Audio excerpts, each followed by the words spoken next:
Bảo điện thoại nó pin.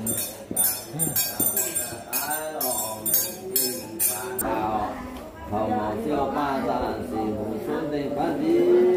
hoa giàn đào giàn nhân ta chiến về hà già giàn tiền má ta toán xẻ ô sa mù thì san toa bảo phụ người già gì tiền san ô hoa giàn đào ô bảo ô và tiền phố số già tiền trùng để thiên giáo số già tiền đào nhân vật con toán đi quái hoàn số già ta và chúng quân số già lò đào nhân chim có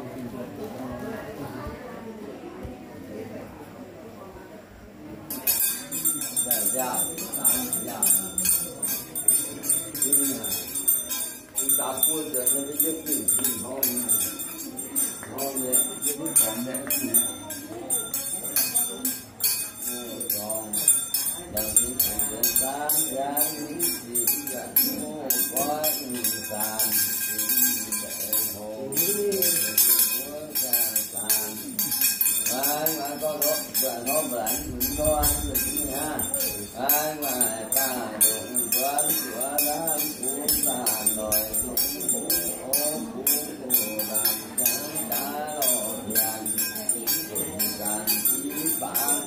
phải về rồi phải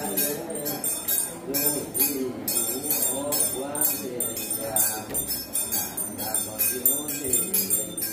giá thiếu gì sao thiếu giá tiền rồi có ra những phá căn phải ở đây rồi nhiều phải năm tháng động chưa bay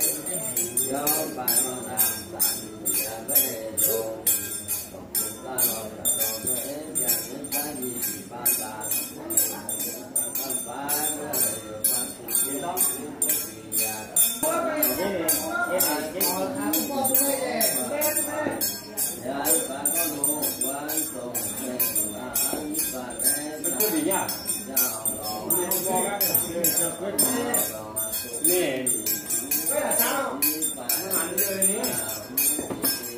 Một quyết định là thuê ốc về là cả tôi ngầm nữa.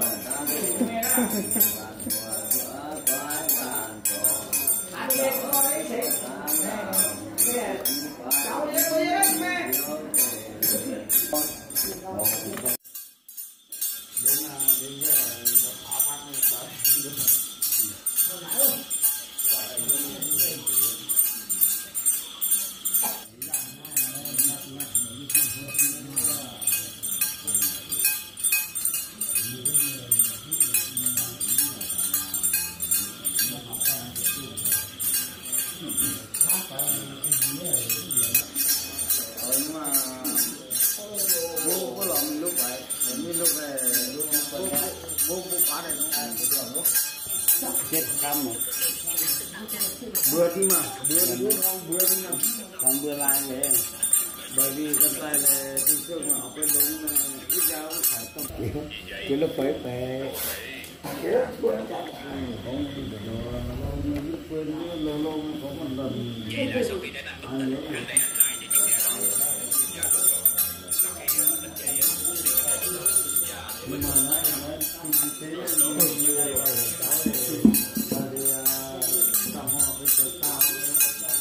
không có tài không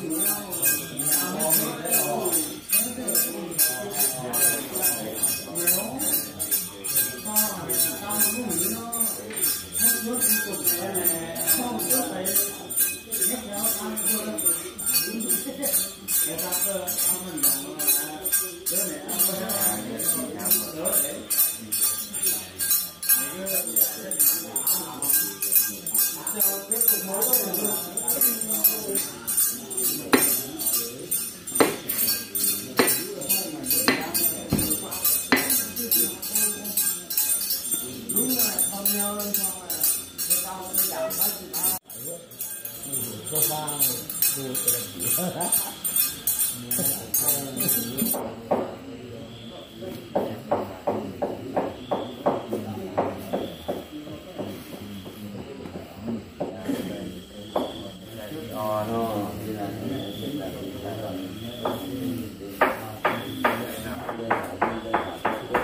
chiến tu sĩ dân quan sẽ ra thiền bé đại a san a ra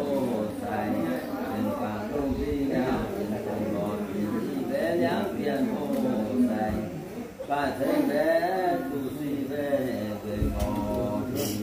do ba cái sĩ nhân ngõ hàng đó sĩ nàng ta gia đàn tiền gia vua y phàm phàm phàm phú hòm gia ta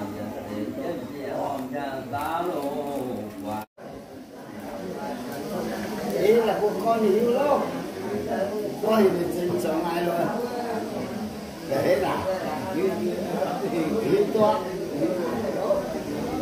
có cái gì nha. Bây giờ này có tiền này có này mạng ha này con này mình tu này hiếm mình tu bài.